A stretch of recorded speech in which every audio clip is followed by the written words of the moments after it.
አንዳንዱ ሞኝ ነው አሉ። ገድዬ ነው ማረፍ ይላል። ገሎ ማረፍ አለ እንዴ? በቃ እኮ ጨለማው ጉድጓድ ውስጥ ገባ።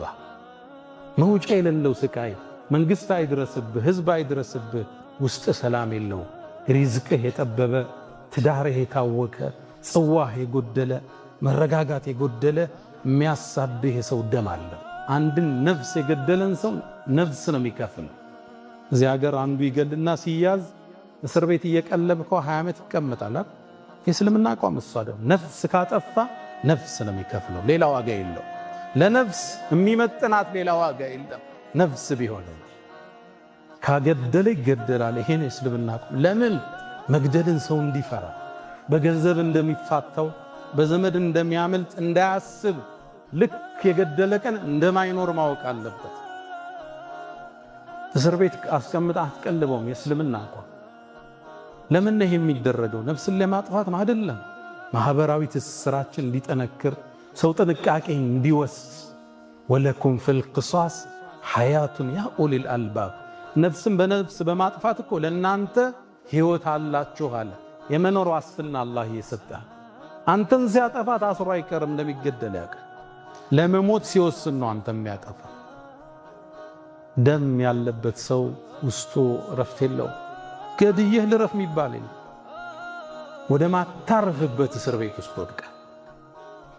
ታዲያ በየሚዲያው ላይ የምንሰማው ተረት ተረት አሉባልታ እስልምናን አይወክል።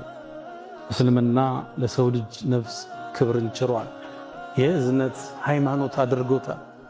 እነዛ መሳሪያ የታጠቁት የእምነት ምልክትን ይዘው የሚፋለሙት ገዳይ ሳይባሉ እጁን የሰበሰበው ሙስሊም የደሙ ተጠያቂ ለማድረግ ሲባጥሩ ስናይ እውነት እንዳልሆነ ይታወቃል።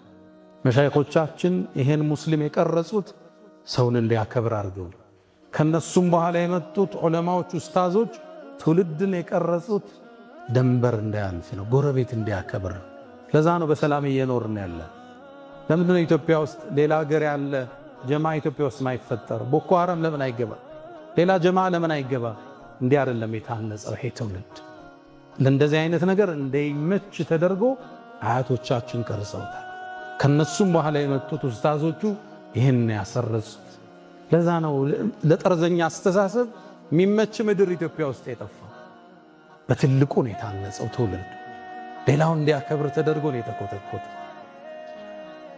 ያ መን ትሕቡነ ነቢየ ሙሐመዳ ሰሉ ዐለይሂ ወሰልሙ ጡለል መዳ ፈሰላቱኩም ወሰላሙኩም ኑረን ለኩም بأمسكم وفي يومكم ولكم غدا إن الله وملائكته يصلون على النبي يا أيها الذين آمنوا صلوا عليه وسلموا تسليما اللهم صل على محمد وعلى آل محمد كما صليت وباركت على إبراهيم وعلى آل إبراهيم وبارك اللهم على محمد وعلى آل محمد كما باركت وصليت على إبراهيم وعلى آل إبراهيم في العالمين إنك حميد مجيد